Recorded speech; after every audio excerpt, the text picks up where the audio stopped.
दोस्तों, दुनिया के सबसे सक्सेसफुल और अमीर इन्वेस्टर है वॉरेन बफेट, जिनकी आज 2024 में नेटवर्थ है 133 बिलियन डॉलर्स, जो उन्हें दुनिया का 6th रिचेस्ट पर्सन बनाता है। और इन्होंने अपनी ज्यादातर वेल्थ इन्वेस्टिंग से ही बनाई है। अगर आप सिर्फ $1000 उनके कंपनी बर्कशायर हैथवे में इन्वेस्ट करते जब उन्होंने उस कंपनी को एक्वायर किया, तो आज आपके पास $21.2 मिलियन होते। उनके इन्वेस्टमेंट ऑलमोस्ट 55 ईयर्स तक 20% का एनुअल रिटर्न दिया है। और वही S&P 500 जो कि एक इंडेक्स है, उसकी एनुअल रिटर्न है सिर्फ 10%। तो आखिर कैसे वॉरेन बफेट ने इतना अच्छा रिटर्न हासिल किया है? ऐसे कौन से फॉर्मूलाज उनके पास है? दोस्तों, वॉरेन बफेट कहते हैं कि स्टॉक मार्केट में जोखिम तभी है जब आपको पता ही नहीं कि आप स्टॉक मार्केट में क्या कर रहे हो। दोस्तों, हमें से ज्यादातर लोग कंफ्यूज रहते हैं कि कौन सी और किसी इन्वेस्टिंग स्ट्रेटेजी को फॉलो करें। वॉरेन बफेट ने बहुत से इंटरव्यूज में कुछ ऐसे इन्वेस्टमेंट स्ट्रेटेजी शेयर किया है। अगर हम उनको फॉलो करें तो शायद हम भी एक अच्छा इन्वेस्टर बन जाए, शायद हम भी स्टॉक्स को अच्छे से एनालाइज कर पाए। तो इसीलिए दोस्तों, हम आज उनके 3 स्ट्रेटेजी को डिटेल्स में जानेंगे, जिस स्ट्रेटेजी से वॉरेन बफेट हमेशा इन्वेस्टमेंट करते हैं। कोई भी स्टॉक पिक करने से पहले इन पॉइंट का वो ध्यान रखते हैं। ओके,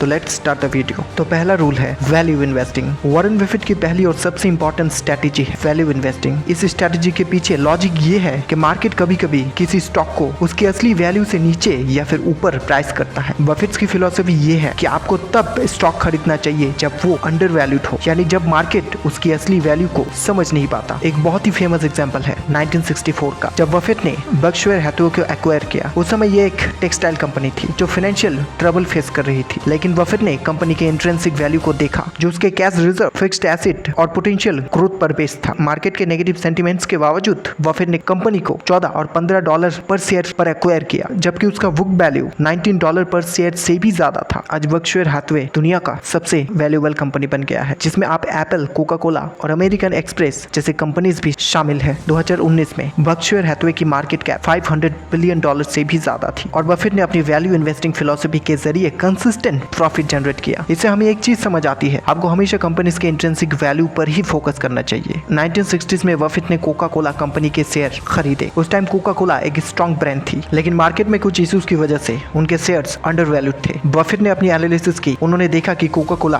का डिस्ट्रीब्यूशन नेटवर्क और ब्रांड लॉयल्टी बहुत स्ट्रॉन्ग है, इसलिए उन्होंने सोचा कि ये लॉन्ग टर्म में बहुत प्रॉफिट देने वाला है। आज उसी कोका कोला में उनकी इन्वेस्टमेंट उनको बिलियंस ऑफ डॉलर का रिटर्न दे रही है। वैल्यू इन्वेस्टिंग का मतलब है कि आप अपनी इन्वेस्टमेंट के लिए सिर्फ कंपनी के स्टॉक प्राइस पर डिपेंडेंट नहीं होते, बल्कि आप देखते हैं कि कंपनी के बिजनेसेस फंडामेंटल्स कैसे है, क्या कंपनी का बिजनेस मॉडल सस्टेनेबल है, क्या कंपनी के पास कोई यूनिक प्रोडक्ट है जिसे वो लॉन्ग टर्म में मार्केट डोमिनेट कर सकते हैं। अगर इन सब सवालों का जवाब यस है, तो वो कंपनी वैल्यू इन्वेस्टिंग के लिए परफेक्ट है। तो आगे रूल्स नंबर 2 है long term perspective. Second strategy है long term perspective. Warren Buffett हमेशा लॉन्ग टर्म व्यू के साथ इन्वेस्टमेंट करते हैं। उन्होंने एक बार कहा था, if you are not willing to own a stock for 10 years, don't even think about owning it for 10 minute. Example के लिए 1960s में अमेरिकन एक्सप्रेस एक स्कैंडल में फंस गई थी, जिससे उनके स्टॉक प्राइस बहुत ही नीचे गिर गए। बहुत सारे इन्वेस्टर्स ने अपने शेयर बेच दिए, लेकिन बफेट ने कंपनी के फंडामेंटल्स को क्लोजली एनालाइज किया और समझा कि ये प्रॉब्लम टेम्पररी है और कंपनी के पास मार्केट में रीगेन करने की कैपेसिटी है। इसलिए उन्होंने अमेरिकन एक्सप्रेस के शेयर्स खरीदे और उन्हें लॉन्ग टर्म के लिए होल्ड किया। आज अमेरिकन एक्सप्रेस के वो शेयर्स उनको काफी ज्यादा रिटर्न दे रहे हैं। बफेट कहते हैं कि शॉर्ट टर्म मार्केट मूवमेंट्स पे फोकस करने से आप पैनिक सेलिंग में फंस सकते हो। लॉन्ग टर्म में एक अच्छा बिजनेस अपने ट्रू वैल्यू पर जरूर पहुंचेगा, इसलिए पेशेंस और कन्विक्शन रखिएगा। अगर आपको अपनी रिसर्च पर भरोसा है, तो मार्केट के टेम्पररी अप्स एंड डाउन से डरने की कोई जरूरत नहीं है।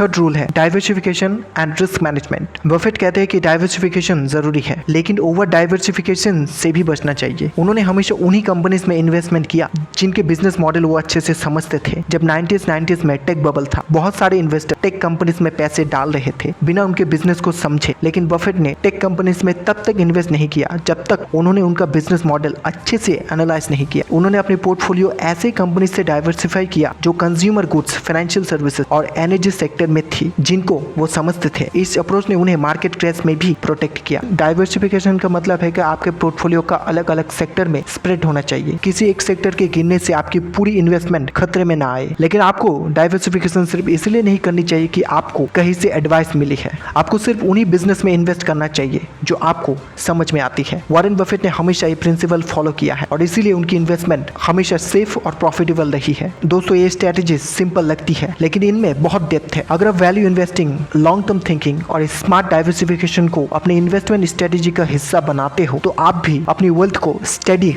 ग्रो कर सकते हैं। तो दोस्तों आज हमने वॉरेन बफेट के 3 सबसे इंपॉर्टेंट इन्वेस्टमेंट स्ट्रेटजी के बारे में बात की। इंप्लीमेंट करते हो तो आप फाइनेंशियली फ्री हो सकते हो और अच्छे स्टॉक्स को चुन सकते हो। तो अगर आपको ये वीडियो इन्फॉर्मेटिव लगा तो इसे लाइक जरूर करें और एक कमेंट भी जरूर करें और चैनल को जरूर सब्सक्राइब कर लेना। मिलते हैं नेक्स्ट वीडियो पे, तब तक के लिए keep investing, keep growing. Thanks for watching.